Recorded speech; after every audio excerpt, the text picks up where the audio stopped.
Hello, and welcome to Japanese craft beer reviews.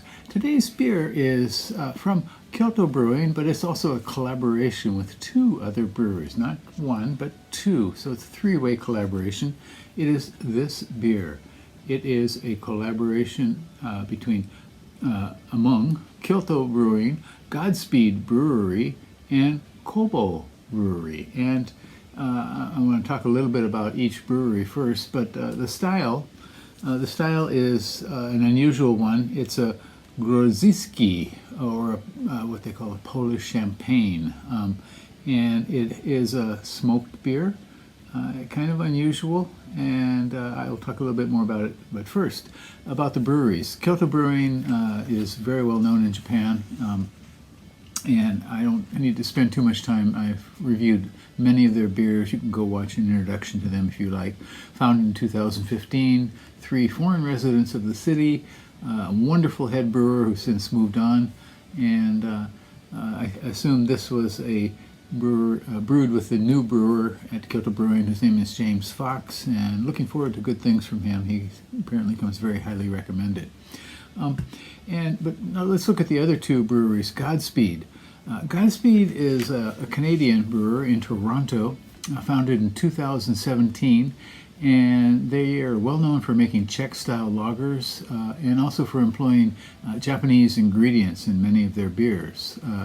And why? Well, the brewer, whose name is Luc Lafontaine, lived in Japan. But first, he worked at Dieu de Ciel, a very highly regarded brewery in Canada, from 2001. And he moved to Japan in 2011, and he established Ushitora, kind of a famous, or maybe some people say notorious brewery. And he then influenced a number of other breweries, most notably Yoroko, Yoroko, which is kind of goes a little bit under the radar, but they're a wonderful brewer located south of Tokyo, along the beach. And so he came to Japan and worked here, and then he moved back to Canada and founded Godspeed. And apparently the name comes from either the expression Godspeed in English, which means, may you have a successful journey, as you see the ship here, go well with God. Or Godspeed, you Black Emperor. And there are two references for that. One is a musical group from Montreal, actually, and the other is a movie, a Japanese movie from 1976, a documentary about Bosuzoku, which are motorcycle gangs. Not really gangs, but guys that like to get together and ride their bikes late at night and make a lot of noise and occasionally cause some trouble. The movie is Godspeed You! Black Emperor, and the band in Montreal is Godspeed You! Black Emperor, so slightly different. In any case, now let's look at the other brewing, which is Kobo here, and I know a little bit about them as well. They're very famous for their Czech-style craft beer made in Toyama City, and the head brewer is Jiří Koľník. I can't pronounce it, but he goes by the nickname Kočas. That's what everybody calls him. And he studied brewing in the Czech Republic from the age of 15 to 18, and he worked in various Czech breweries. And in 2005, he came to Japan, and he worked at Nihonkai Club Brewery, which is on the Noto Peninsula. Some of you may know they had a large earthquake on January 1st of this year, 2024, on the Noto Peninsula. But his brewery is located in a very, very, not inaccessible. I mean, they do have a nice restaurant and that sort of thing, but it's really in an out-of-the-way location. One of the most remote breweries, I think, in Japan. So he worked there, and in 2017, he founded Kobo Brewing in Toyama City, which is not too far away in a neighboring prefecture, Toyama Prefecture, with a Slovak partner. So I'd had a lot of beers with him one night, and we were talking, and I said, "Why did Czechoslovakia and why did Czech and Slovaks, split their nation?" He said, "Well, I don't know. We just decided to, but apparently they still get along quite well, just as separate nations." Okay, so Kyoto, Godspeed, and Kobo, and the beer here is called Mokumoku Jin. Sorry, let me get this out of the way here. Okay, Mokumoku Jin, in very small letters down below, and Mokumoku is kind of onomatopoeia for smoke.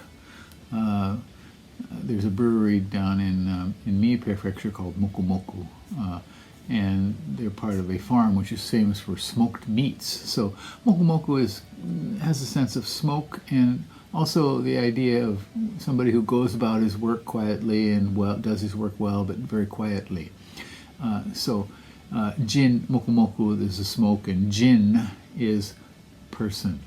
Okay, so this style, Grodziski, I'm not sure if I'm pronouncing it correctly, is a traditional Polish style. It's a smoked beer, and they use 100% wheat malt, and in this case 40% of it is smoked. The hops are Tettnang and Zatz, and a Polish one called Lubelski. The yeast is something called Philly Sour, and they also have added S-04 yeast as well.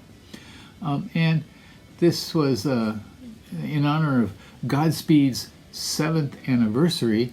They hopped it every 7 minutes during the boil. 7th anniversary, 7 minutes. This one is 4% alcohol by volume, 22 international bittering units. It cost 677 yen where I bought it, and that would be $4.31, or in euros, €4.22. So apparently the smoked is kind of toned down here, and there should be some sourness to it. Rate beer, 3 ratings only.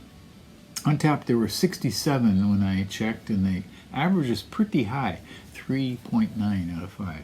So let's give this one a go. Okay, again, Kyoto Brewing, Godspeed, and Kobo, and the beer is called Mokumoku Jin, so a smoked style. Polish champagne, interesting. Okay, so I had a similar style called Lichtenhainer when I was in Taiwan late last year, and it was the first time I'd had it. Very interesting, kind of phenolic, and this should be similar. Yeah, okay, so clearly the smoke malt comes out right away. So you get a kind of light Band-Aid, kind of burnt rubber sort of. No, it's not strong. It is quite pleasant. Smoked beers, for the uninitiated, are something really unusual. The first time I had a Schlenkerla smoked Märzen, I spit it out. I thought something seriously wrong with this beer. No, it's supposed to be that way. Okay, this has a really nice light smokiness. Okay, it's not overpowering. Some smoked beers can be overpowering. So they said they use, 40% smoked malt. And it's all wheat. Okay.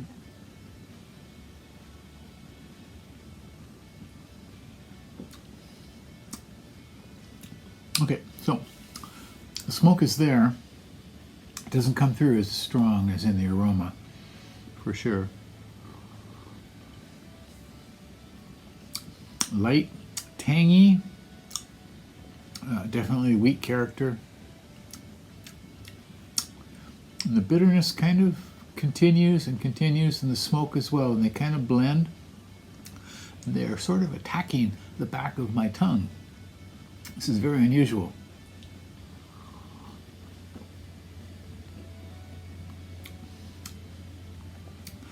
It's like this beer is a car and it's burning rubber on my tongue. This is really unusual. You don't get many beers like this. So The brewers at Kyoto Brewing on their website said that these two collaborating brewers, Godspeed and Kobo, are famous for their lagers, and Kyoto Brewing is not really famous for their lagers at all, so they realized they had to kind of step up their game and do something interesting with them, and they did, I think.